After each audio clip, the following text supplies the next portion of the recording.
ಕೇವಲ ಹೆಸರು ಮಾತ್ರ ಏನು ಸ್ವಾಮಿ, ಕರೆಯುವುದಕ್ಕೆ ಒಂದೇ ಹೆಸರಲ್ವಲ್ಲ ನನಗೆ, ಅನೇಕ ಹೆಸರುಗಳು. ಆದ್ರೆ ಇದ್ದೆಲ್ಲ ಹೆಸರು ಪ್ರಚಾರದ ರೂಪವಿರುವುದೇ ಸಮಾಧಾನ. ಮದನ, ಮಾರ, ಅನಂಗ, ಮೀನಕೇತನ, ಮನ್ಮಥ ಎನ್ನುವ ಹಾಗೆ ವಿಶೇಷವಾದಂತಹ ಹೆಸರುಗಳನ್ನು ಪಡೆದುಕೊಂಡವ. ಕೇವಲ ಅಷ್ಟು ಮಾತ್ರ ಸಾಕ, ಅದಕ್ಕನುಗುಣವಾಗಿ ಪಂಚಪುಷ್ಪ ಶರಗಳನ್ನು ಹೊಂದಿದವ ನಾನು. ಯಾವ್ಯಾವುದು?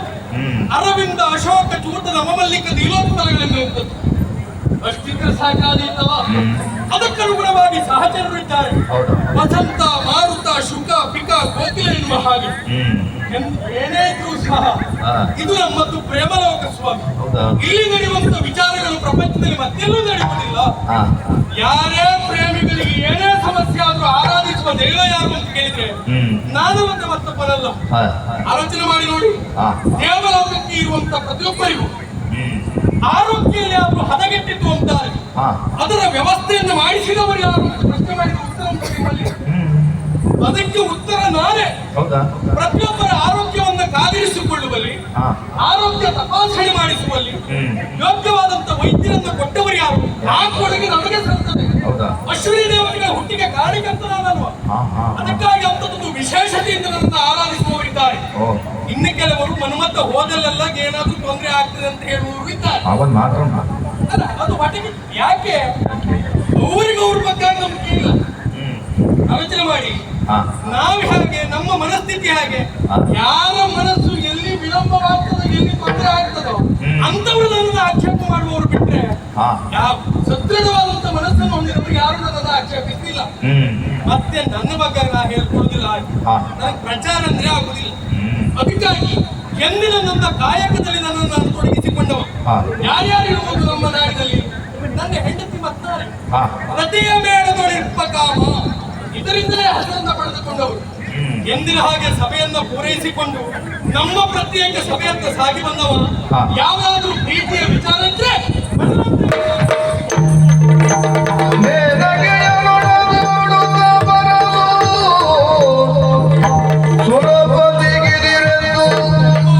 ಮನ್ನಿಸಲು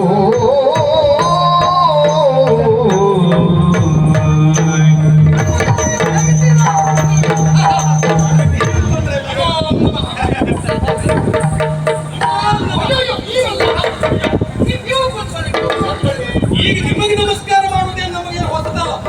ಆಸ್ಥಾನ ಮಂಟಪಕ್ಕೆ ಬಂದಾಗ ಯಾವತ್ತಿನ ಹಾಗೆ ಕ್ರಮಬದ್ಧವಾಗಿ ನಿಮಗೆ ನಮಸ್ಕರಿಸಿಕೊಳ್ಳುವ ಪದ್ಧತಿ ಹೌದು. ಈಗ ಮನೆಗೆ ಬಂದವರು ನೀವಲ್ವಾ? ಮನೆಗೆ ಬಂದವರಿಂದ ಸತ್ಕಾರ ಮಾಡಬೇಕಾದದ್ದು ಮನೆ ಒಡೆಯದ ಕರ್ತವ್ಯ.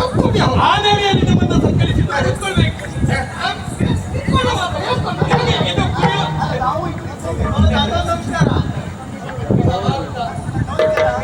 ಒಳ್ಳೆಯದಾಗಿ ನಿಮ್ಮನ್ನು ಮಾತಾಡ್ತಾರೆ. ನಿಲ್ಲಿ ಎಲ್ಲರಿಗೂ ಪ್ರತ್ಯೇಕ ಕೊಡುದು ಗೊತ್ತಿಲ್ಲ. ಇದು ನಿಮ್ಮ ಆಗಮನ ವಿಶೇಷ ಅನಿಸುವಾಯ್ತು ನನಗೆ. ಈಗ ತಾನೇ ನಾನು ಆಸ್ಥಾನದಿಂದ ಬಂದವನಲ್ಲ. ಈಗ ಏಕಾಏಕಿಯಾಗಿ ನನಗೆ ಬಂದು ಮಾತು ಹೇಳಿದ್ರೆ ನಾನೇ ಅಲ್ಲಿಗೆ ಬರ್ತಾ ಇದ್ದೆ. ದೊಡ್ಡವರು ನೀವು ಕ್ರಮದಲ್ಲಿ ಬರಬೇಕು ಸಭೆಗೆ. ಏನಾದ್ರೂ ಬೇರೆ ವಿಷಯ ಉಂಟು ಅಂತಾದ್ರೆ ನಾವೇ ನಿಮ್ಮಲ್ಲಿ ಬರಬೇಕು. ಯೋಗ್ಯತೆಯಲ್ಲಿ ನಾನು ದೊಡ್ಡವನಾದ್ರೂ ಸ್ಥಾನದಲ್ಲಿ ನೀವು ದೊಡ್ಡವರಾದ್ರು ನಾವು ಆ ಜಾಗಕ್ಕೆ ಜನ ಅಷ್ಟೇ. ಇದು ಕುಡಿಯುವುದಕ್ಕೆ, ಸದ್ಯಕ್ಕೆ ತಿನ್ನುವುದಕ್ಕೆ ನನಗೆಲ್ಲ ಬೇಕಾದಂತ ಭಕ್ಷ್ಯಭೋಜಿಗಳ ಆ ಕಡೆಯಲ್ಲಿ ಉಂಟು. ವಿಶೇಷವಾದಂತ ಸೋಪಸ್ಕಾರಗಳು ಆ ಕಡೆಯಲ್ಲಿ ಉಂಟು. ಏನ್ ಬೇಕಿದ್ರು ಪಡಿಬಹುದು. ಹಾಗೆ ಅದೇ ನಿಮ್ಮ ಆಗಮನ ನನಗೆ ವಿಶೇಷ ಅಲ್ಲ. ನೀವು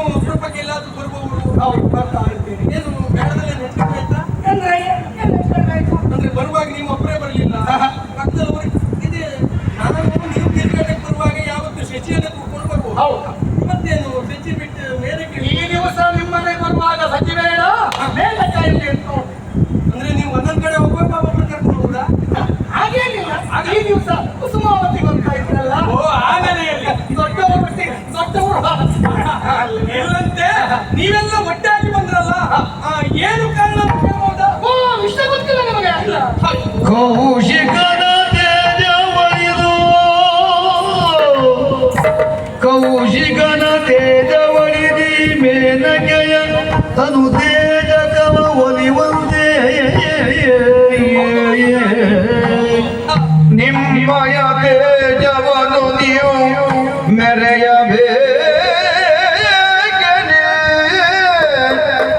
ಮೇನಕೆಯ ತನು ತೇಜಕವ ಒಲಿವಂತೆ ನಿಮ್ಮಯ ತೇಜವನು ನೀವು ಮೆರೆಯಬೇಕನೆ ಕಾಮನಿಂದೆಂದಾಗ ನಿಮ್ಮಯ ತೇಜವನು ನೀವು ಮೆರೆಯಬೇಕನೆ ಕಾಮನಿಂದೆಂದ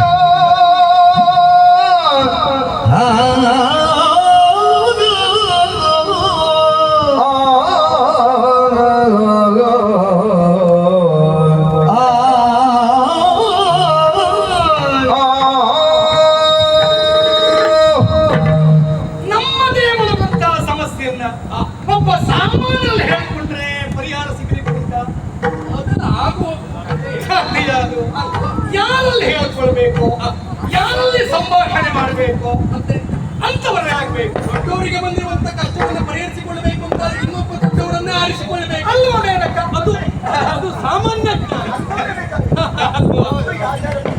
ಈಗ ತ್ರಿಮೂರ್ತಿಗಳಿದ್ದಾರೆ, ಸೃಷ್ಟಿಕರ್ತ, ವಲಯಕಾರಿ, ಪಾಲನಾಕರ್ತರು ಅವು ಇದ್ದಾರೆ.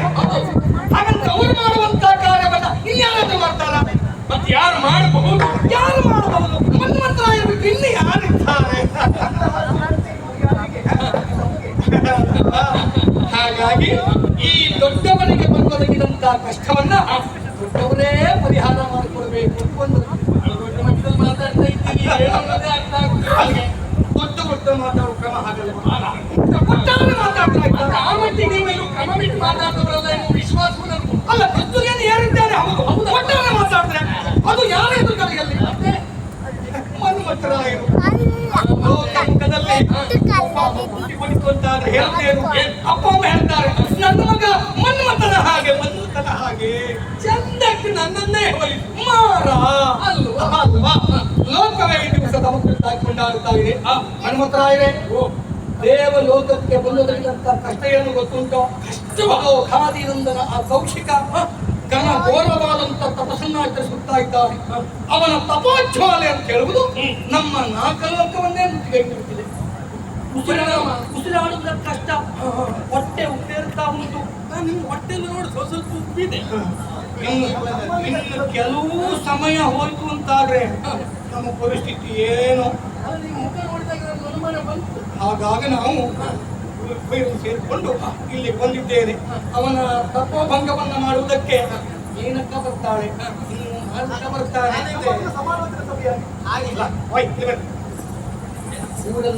ಅವಳೆ ಅಂತ ಸಮಾಲೋಚನೆ ಸಭೆ ಆಗಿದೆ, ಹೀಗೆ ಆಗಬೇಕು ಹಾಗೆ ಆಗಬೇಕು. ನೀವು ಇಲ್ಲಿ ಬಂದು ನನ್ನನ್ನು ಹೊಗಳೋದು ನೋಡಿದಾಗ ನನ್ನ ಪಾಯ್ತು. ಈಗ ಏನಾಯ್ತು? ನಿಮ್ಮೊಳಗೆಲ್ಲ ಹೊಂದಾಣಿಕೆ ಮಾಡ್ಕೊಂಡು ಮಾತಾಡ್ಕೊಂಡು ಬಂದು ಕೊನೆಗೆ ನನ್ನ ಇದ್ದಲ್ಲಿ ಬಂದದ್ದ ನೀವು? ಮೊದಲೇ ನನ್ನ ಇದ್ದಲ್ಲಿ ಬಂದದ್ದಾದ್ರೆ ಈ ಪ್ರಕರಣ ಇಷ್ಟ ಆಗುದಕ್ಕೆ ಬಿಡುವುದಿಲ್ವಾಗಿತ್ತು. ಮೊದಲೇ ನನ್ನಲ್ಲಿ ಹೇಳ್ಬೇಕಿತ್ತು. ಆದ್ರೂ ಒಂದು ಏನು? ಆ ದೇವೇಂದ್ರನೇ ಹೇಳಿಲ್ವ, ದೊಡ್ಡ ದೊಡ್ಡ ಪ್ರಕರಣ ಅದು ಸರಿಯಾಗ್ಬೇಕು ಅಂತ ಆದ್ರೆ ದೊಡ್ಡವರಲ್ಲೇ ಬರ್ಬೇಕು ಅಂತ. ಇಷ್ಟೊಂದು ಬೇಕಾಯ್ತು ನಮ್ಗೆ. ದೊಡ್ಡವ್ರು ಯಾರು? ನಮ್ಮಲ್ಲಿಯೇ ಸಂಭಾಷಣೆ ಮಾಡ್ಕೊಂಡು ನಿಮ್ಮಲ್ಲಿ ಬಂದದ್ದು. ನಿಮ್ಮಲ್ಲೇ ತಕ್ಕ ಯಾರಾದೀಪ ಅಂತವರು ಅಂತ ಸಮರ್ಥರು ಯಾರಿದ್ದಾರೆ? ಹಾಗಾಗಿ ಮತ್ತೆ ಒಟ್ಟಾರೆ ನನಗದೇ ಅನುಮಾನ ಇನ್ಯಾಕಾಗಿತ್ತು. ಏನೋ ಏನಾಯ್ತು? ಅದು ಸ್ವಲ್ಪ ಗಾಳಿ ಅವಶ್ಯಕತೆ ಉಂಟಾ? ಯಾರಿಗೆ? ನಾನು ಸ್ವಲ್ಪ ಸಹಾಯ ಮಾಡ್ತೇನೆ. ಸಹಾಯ ಮಾಡುವುದ ಕೊಡುಗೆ ಸಹಾಯ ಮಾಡಬೇಕಲ್ಲ. ಬೇಡ ಅಂತಲ್ಲ, ಇರ್ಲಿ ಇರ್ಲಿ. ಮತ್ತೆ ಮುಂದೆ ಬೇಕಾಗ್ತದೆ. ಯಾರು ಬರ್ಲಿಲ್ಲ ಅಂತ ನಮ್ಮ ಜನ ಕಡಿಮೆ ಅಂತ ಹಾಗಾಗಿ ಇರ್ಬೇಕು. ಈ ಕಾರ್ಯವನ್ನು ತಾವು ನೆರವೇರಿಸಿ ಕೊಡ್ತೀರಲ್ಲ, ವಿಶ್ವಾಸ ನಾನು ಬಂದಿದ್ದೇನೆ. ಭರವಸೆ ಇತ್ತು ನನ್ನಲ್ಲಿಗೆ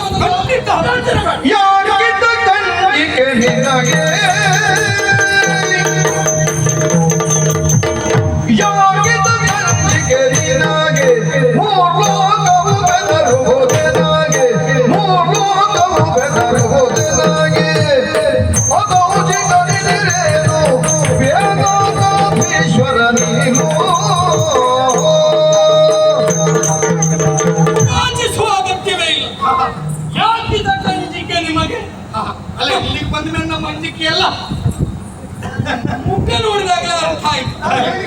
ಒಂದು ಧೈರ್ಯ ಬಂತು ನನಗೆ. ಹೇಳಿದ್ದೆ ಆಗ್ಲೇ ಹೇಳಿದ್ದೆ. ಮಣ್ಣು ಮತ್ತು ರಾಯರ ಹಾರ ಇಲ್ವೋ ನನಗಂತ ಆಗ್ಲೇ ಅಂತ ಹೇಳಿದ್ದೇನೆ. ಯಾವುದು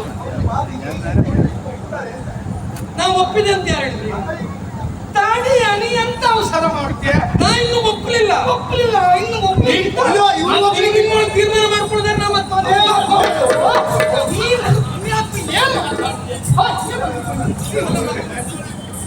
ನಿಮ್ಮಲ್ಲಿ ಸಮಾಲೋಚನೆ ಮಾಡ್ಕೊಳ್ಳಿ. ಮತ್ತೆ ನಿಮ್ಮಲ್ಲೇ ಮಾತಾಡ್ಕೊಂಡು ಅವ ಒಪ್ಪಿದ್ದಾನೆ ಅಂತ ಇವ್ರು ಹೇಳಿ ಅದನ್ನ ಹೇಳಿ ನಾ ಬರುದಿಲ್ಲ. ಮತ್ತೆ ಈಗ ನಾ ಇದ್ದೇನೆ, ನಿಮ್ಮ ಉಪಯೋಗ ಅಂತ ಇದೆ. ನೀನಿರಪ್ಪ, ನೀ ಬೇಕು ಇದ್ದೆ, ನಾನು ನಿನ್ಗೆ ಹೇಳ್ಕೊಡ್ತೇನೆ ಹೇಗೆ ಅಂತ. ನೀ ಅವಸರ ಮಾಡಬೇಡ, ನಿನಗೆ ವ್ಯವಸ್ಥೆ ನಾ ಮಾಡ್ತೀನಿ. ನಿರ್ದೇಶನ ನಿಮ್ಮದು. ಮತ್ತೆ ನಾನು ಹೇಳಿದೆ, ನೀನ್ ಹೇಳಿದಾಗ ಅವ್ರು ಕೇಳ್ಬೇಕು. ಇದು ಮಾತು ಅಂತ ಹೇಳಿದ್ರೆ ಏನು ಹೌದು, ನೀವು ಒಟ್ಟಿಗೆ ಸಹಾಯ ಮಾಡಬೇಕು. ದೊಡ್ಡ ಅವನು ಮಾತು ಕೇಳಬೇಕು. ಆಮೇಲೆ ಅವನು ಹೇಳಿ ಹೋಗ್ಬೇಡ. ನೀವ್ ಹೇಳ್ದಾಗ ಕೇಳ್ತಾರಂತೆ. ನಿರ್ದೇಶ ನಿಮ್ಮತ್ತೆ. ಇನ್ನ ಇಲ್ಲಿ ಮತ್ತು ಒಪ್ಪಿಕೊಂಡು ಅಲ್ಲಿ ಹೋದ್ಮೇಲೆ ಮತ್ತೆ ಮತ್ತೆ ಇದು ಇಷ್ಟು ಒಂದು ಮಾತು ಹೇಳಿದ್ರೆ ಆಯ್ತಪ್ಪ. ಮತ್ತೆ ಮಾತಾಡ್ತಿದ್ದ ಈ ಕಟ್ಟಿ ಹೇಳ್ತೇನೆ. ಯಾಕೆ ತಗೊಂಡಿಕ್ಕೆ ಇದು ಮೂರು ಲೋಕವು ಬೆದರು ಉದ್ಯಾನಗೆ ಅಲ್ವಾ? ಹಾಗೆ ನಾನೊಂದು ಬಾಣವನ್ನ ಹಿಡಿದು ನಿಂತೆಂತಾದ್ರೆ ಪ್ರಪಂಚವೇ ಅಲ್ಲೋಲ ಕಲ್ಲೋಲವಾದಿ ಸೃಷ್ಟಿ ಮಾಡಬಲ್ಲರು. ನೀನಾಡಿದ ಮಾತು ಸತ್ಯವೇ. ಮತ್ತೆ ಎರಡಿದ್ದದ್ದು ಒಂದಾಗ್ತದೆ, ಒಂದಿದ್ದದ್ದು ಮತ್ತೊಂದು. ಮತ್ತೆ ಅಂತ ಯೋಗ್ಯತೆ ಯಾರಿಗೂ ಪ್ರಪಂಚದ ಸೃಷ್ಟಿಕರ್ತ ಯಾರು ಅಂತ ಕೇಳಿದ್ರೆ ಬ್ರಹ್ಮ ಅಂತ ಯಾರು? ನಮ್ಮೊಟ್ಟಿಗಿದ್ದು ನೀ ಎಷ್ಟು ಹೆಜ್ಜೆ ಆಗೋದಿ ಬೇಡ ಅಂತ ಏನು ಮತ್ತೆ ಮಾತಾಡ್ತೀವಿ. ಯೋಗ್ಯತೆ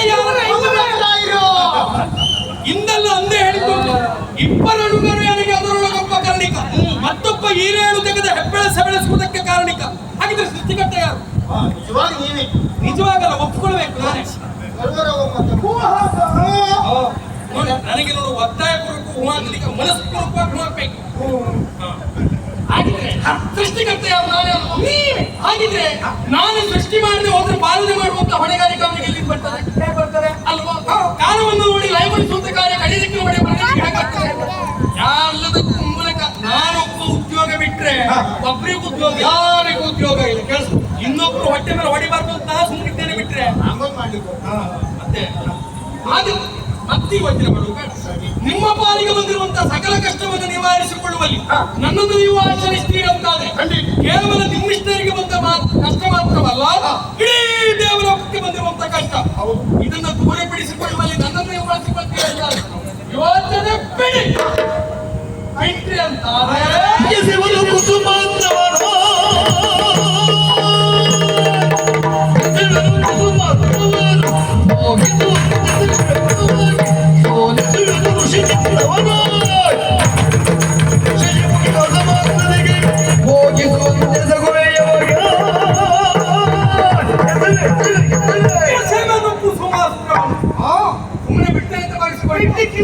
ಇಲ್ಲಿಂದ ಅಲ್ಲಿಗೆ ಹೋದಂತಾದ್ರೆ ತಪನಿರತರಾಗಿ ಅವನಿಗೆ ನನ್ನ ಒಂದು ಕುಸುಮಾಸ್ತ್ರ ಎಸೆದಂತಾದ್ರೆ ಅವನ ಮನಸ್ಸನ್ನು ಬಲಟವಾಗಬೇಕು.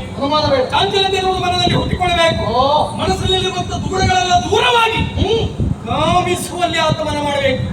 ಯಾವ ಸಂಕಲ್ಪವನ್ನು ಹೊತ್ತಾದು ನಿಂತಿದ್ದಾನೋ ಆ ಸಂಕಲ್ಪವೆಲ್ಲವೂ ಮರೆತು ಬೇರೆ ಮನಸ್ಸನ್ನು ಹರಿಬಡಿಸಬೇಕು. ಹೌದು, ಅಂತದೊಂದು ವ್ಯವಸ್ಥೆಯನ್ನು ನಾನು ಮಾಡ್ತೇನೆ. ಮತ್ತೆ ನನ್ನ ಬಾಳ್ಬೇಕು ಅಂತ ಅನುಮಾನ ಉಂಟೆ. ಅಯ್ಯೋ ಪ್ರಶ್ನೆ, ನಿನಗೆ ನಿನಗೊಂದು ಮಾಡಬೇಕು ಅಂತ ಹೋಗುದಿಲ್ಲ. ನೀನು ಸತ್ಯಕ್ಕೆ ನಮ್ಮ ಹತ್ರ ನಮ್ಮ ಬೇಡ ಬಿಡುದಿಲ್ಲ. ನಮ್ಮ ಕೌಶಿಕ ನೀನು ಎಲ್ಲ ಸಮಯದಲ್ಲಿ ಮಾಡಬೇಕು ಅಂತ ಹೇಳುದು ಯೋಚನೆ ಮಾಡಬೇಡ. ಅಂತ ಸಮಯ ಸಂದರ್ಭವನ್ನು ನೋಡಿ ನಾನು ಅದನ್ನು ಪರಿಹರಿಸಿಕೊಳ್ಳಿ ಮನ ಮಾಡ್ತೇನೆ. ನಿನಗೆ ಅಂಜಿಕೆ ಇಲ್ಲ, ನನಗೆ ಅಂಜಿಕೆ ಇಲ್ಲ. ಯೋಚನೆ ಮಾಡಬೇಡ. ನನ್ನೊಟ್ಟಿಗೆ ಬರೋದಕ್ಕೆ ನಿನಗೆ ಇದ್ದೇನೆ.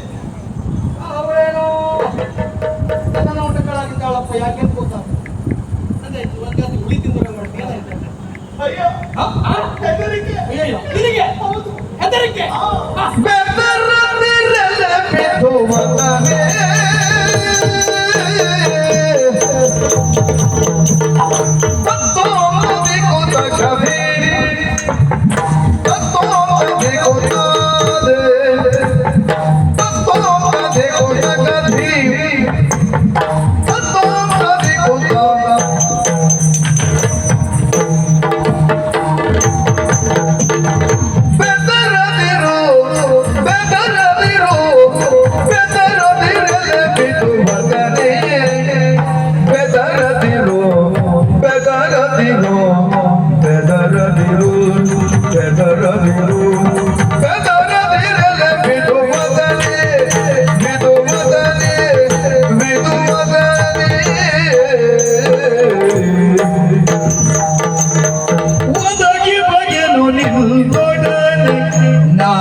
ನೀನೇ ಹೇಳ್ಬೇಕು ಮತ್ತು ಭರವಸೆ ಕೊಟ್ಟಿದ್ದು ನಾನು ಹೆದರುವ ಅವಶ್ಯಕತೆ ಇಲ್ಲ. ನೋಡು ಇವಳ ಮುಖ ಅಂತ ಹೇಳಿದ್ರೆ ಹಾಗಿದೆಯಾ? ಆಸ್ಥಾನ ಮಂಟಪದಲ್ಲಿ ಬಂದು ನಾಟ್ಯವನ್ನು ಮಾಡುವುದಕ್ಕೆ ನಿಂತುವಂತಾದ್ರೆ ಪೂರ್ಣ ಚಂದ್ರನ ಕಳೆ ಮುಖದಲ್ಲಿ ರಾರಾಜಿಸುತ್ತಾ ಇತ್ತು. ಇವತ್ತು ಆ ಕಳೆಯೆಲ್ಲವೂ ಕಂದು ಹೋಗಿದ್ವ ಎನ್ನುವ ತರ. ಯಾಕೆ? ಇವನ ಅಜ್ಜನ ಶಿರಸ ವಹಿಸಿಕೊಂಡು ಇದು ಸಾಧ್ಯ ಆಗ್ತದೋ ಇಲ್ವಾ ಎನ್ನುವಂತ ಮನಸ್ಸು ನಿನ್ನ ಅಲ್ವಾ? ಒಂದು ನೀ ಆ ಮಡಿತಾನೆ ಬಿಸಿ ಮಾಡಿದ್ರೆ ಬೇಡ. ಇವತ್ತು ಮುಗಿಲುವರೆಗೂ ಒಂದುವೆ ಸಮಸ್ಯೆ. ಹಾಗಂತ ನಮ್ಮ ಮನಸ್ಸಿನಲ್ಲಿ ತೊಂದರೆ ಇಟ್ಕೊಳ್ಬಾರ್ದು. ಯಾವ್ದಾದ್ರು ಒಂದು ನಿಖರತೆಯನ್ನು ಉಂಟು ಒಂದು ಉಂಟು ಮನಸ್ಸಿನಲ್ಲಿ ಒಂದು ಉಂಟು ಅಂತ ತಿಳ್ಕೊಂಡು ಒಳ್ಳು ಹೋದ್ಮೇಲೆ ದ್ವಂದ್ವ ಆಗಿ ಜಾಗ್ರತೆ ಮಾಡಿದ್ರೆ ನಮ್ಮ ಮನಸ್ಸು ನಿಖರವಾಗುಂಟು. ಉಳಿದೆಷ್ಟೇ ದ್ವಂದ್ವಗಳಿದ್ರು ಅದನ್ನ ಸರಳ ರೇಖೆಯಲ್ಲಿ ತೆಗೆದುಕೊಂಡು ಹೋಗುವ ಹೊಣೆಗಾರಿಕೆ ನಮ್ಮ ಏನು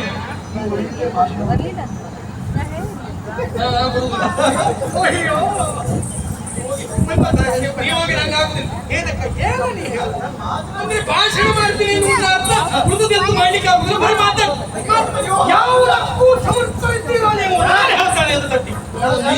ನಿನಗಿದ್ದು ಒಂದು ಬುದ್ಧಿಯ ಲವಲೇಶವು ಇವರಿಗಿಂದ ಹೋಯ್ತಲ್ಲ. ಕುಳಿತು ಮಾತಾಡುವ ಯೋಗ್ಯ ತಾವಂತಾರೆ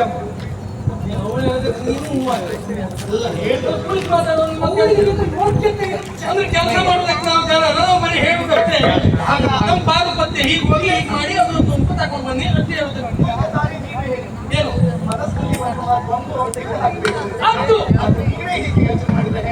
ಅದೊಂದು ಸಮಸ್ಯೆ ಅಲ್ಲ. ಇಳಿಗೆ ಸ್ವಲ್ಪ ಇಲ್ಲಿಗೆ ಬಂದ ಬುದ್ಧಿ ಬಂತು ಅಲ್ವಾ? ಕೆಲವೊಮ್ಮೆ ನನಗೆ ನೆನಪು ನನಗೆ ಎಚ್ಚರ ಮಾಡ್ತಾ ಇರ್ಬೇಕು. ಹಾಗೆ ಯೋಚನೆ ಮಾಡೋದು ಬೇಡ.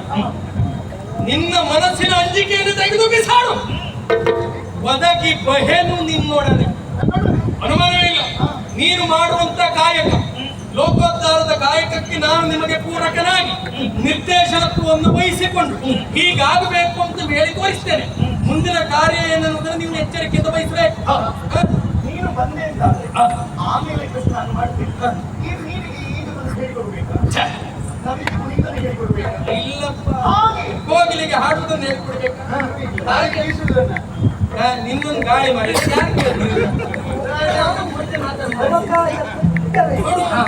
ಈ ಪ್ರಸಂಗದಲ್ಲಿ ನಾ ಹೇಳ್ದಲ್ಲಿ ಮಾತಾಡ್ಬೇಕು, ಎಲ್ಲ ಹೊತ್ತಲ್ಲಿ ಮಾತಾಡುವ ಜಾಗ್ರತೆ. ಇಲ್ಲಿ ಬಿಟ್ಟು ಹೋದ್ರು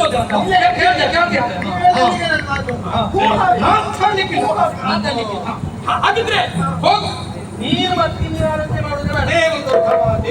ಹಾಗಂತ ಎಂದಿನ ಹಾಗೆ ಒಳಗವನ್ನು ಕೊಟ್ಟು ನಾಟ್ಯ ಅದನ್ನೆಲ್ಲ ನೋಡುವಾಗಿಲ್ಲ. ಈ ಪ್ರಕರಣ ಮುಗಿದ ತಕ್ಕ ವಿಷಯ ಹೇಳ್ದಾಗೆ ಕೇಳ್ತೇನೆ. ಆದಷ್ಟು ಬೇಗ ಪ್ರಸಂಗವನ್ನು ನಾವು ಮುಗಿಸಿ ಬರಬೇಕು. ಯೋಚನೆ ಮಾಡೋದು ಬೇಡ, ಅವನಿಗೆ ಗೊತ್ತು ಅರಿಬೇಕು. ನಿಮ್ಮ ತಲೆಯಲ್ಲಿ ನೀವೇ ಕೈ ಇಟ್ಕೊಂಡು ನೋಡ್ಕೊಳ್ಳಿ. ಹೋಗಿ ಬನ್ನಿ, ಶುಭವಾಗಿ.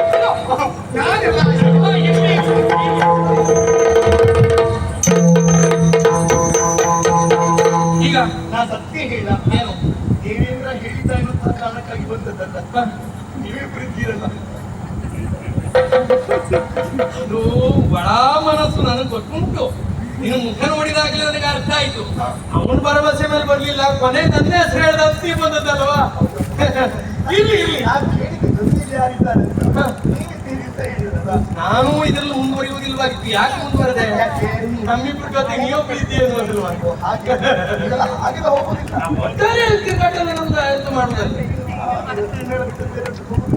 ದೀಪಾಪ ಈಗ ಆ ಕಡೆ ಇದ್ದಾಳೆ, ಅವ್ರಿಗೆ ಹೇಳಿದ್ದೇನೆ ಇದು ದೇವೇಂದ್ರನ ಕಾರ್ಯ ಅಂತ, ಸ್ವಕಾರ್ಯ ಅಲ್ಲ ಅಂತ ಹೇಳಿದ್ದೇನೆ.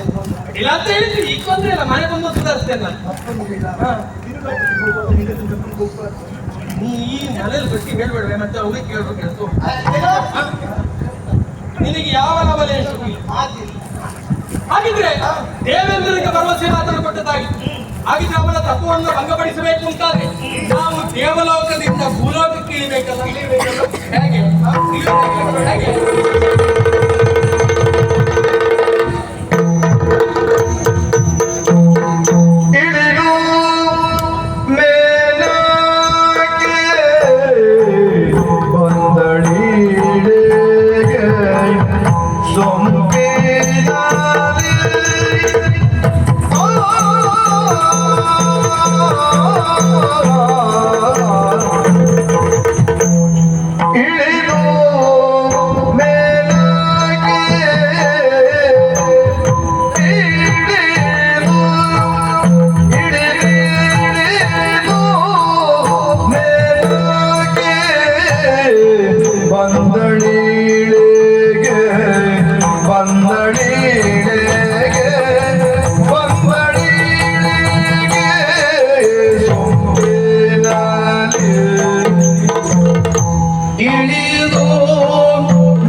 ಲಲಿತಾವಯವದ ನಿರ್ಮಲದ ಗಂಭೀರವೇ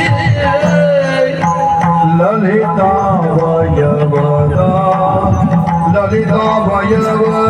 ನಿರ್ಮಲದ ಗಂಭೀರವೇ ಲಲಿತಾವಯವದ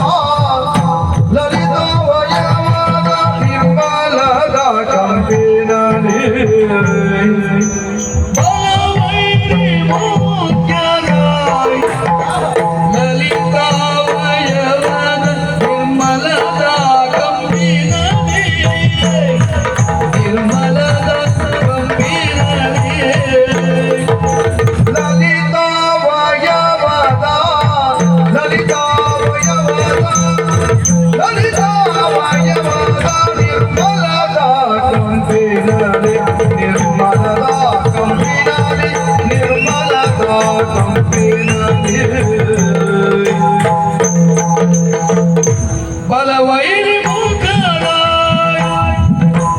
ಬಲವೈರಿ ಮುಖರ ಬೆಂಬಲದ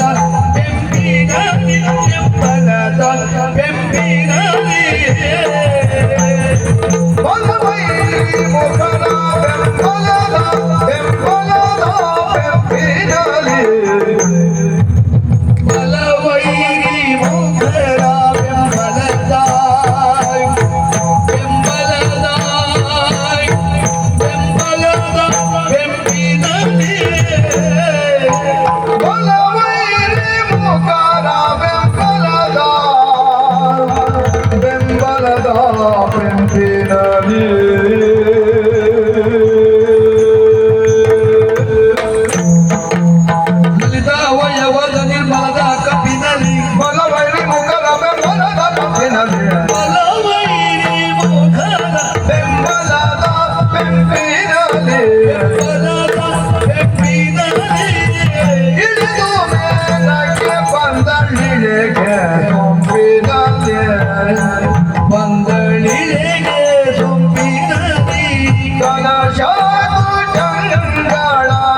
ಇಳಿದು ಮೇಲಕ್ಕೆ ಬಂದಳಿಗೆ ಸೊಂಪಿನಲ್ಲಿ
ನಿರ್ಮಾಣದ ಕಂಪಿನಲ್ಲಿ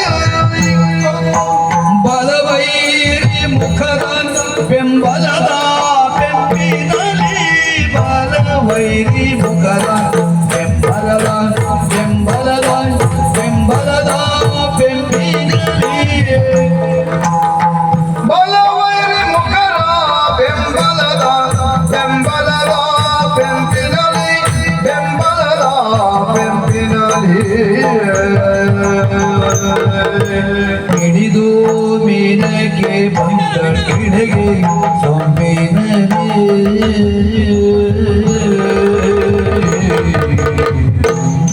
ಹಿಡಿದಿಡಿದು ಮೇಲಕ್ಕೆ ಹಿಡಿದಿಡಿದು ಮೇಲಾಗಿ ಬಂದಳಿಡೆಗೆ ಬಂದಳಿಡೆಗೆ ಬಂದಳಿಡೆಗೆ ಬಂದಳಿಡೆಗೆ ಸೊಂಪಿನಲ್ಲಿ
ಹಾಗೆ ಒಟ್ಟಾರೆಯಾಗಿ ಇಳಿದು ಬಂದವರಲ್ಲ ನಾವು. ಮೆಲ್ಲ ಮೆಲ್ಲಗೆ ಮುಂದಿನ ಆಲೋಚನೆಯನ್ನು ಗಮನದಲ್ಲಿ ಇರಿಸಿಕೊಂಡು ಏನಾಗಬೇಕು ಏನು ಹೋಗಬೇಕು ಎಲ್ಲವನ್ನ ತಿಳಿದು ವ್ಯವಹರಿಸಿ ನಾವು ಇಳಿದು ಬಂದು ಒಮ್ಮೆಲೆ ಬಂದು ಇಳಿಲಿಲ್ಲ.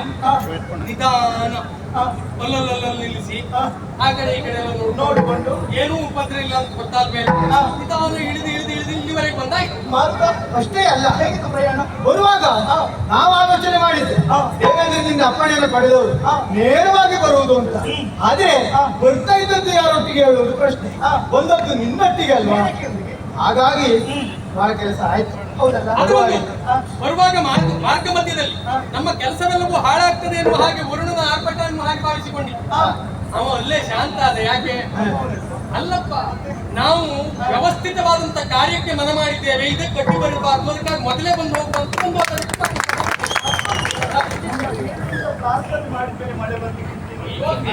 ಪ್ರಾರ್ಥನೆ ಅಂತ ಹೇಳಿದ್ರೆ ಅದು ಹೇಳುವುದಲ್ಲ, ಎರಡೂ ಕೈಯ ಜೋಡಿಸಿ ಬೆನ್ನನ್ನ ತಪ್ಪಿಸಿ ಶಿರವನ್ನ ತಗ್ಗಿಸಿ ಪಾಪ ಯಾವ ಫಲಾಪೇಕ್ಷೆ ಇಲ್ಲದೆ ಬೇಡ್ಕೊಂಡಿದ್ರಿಂದ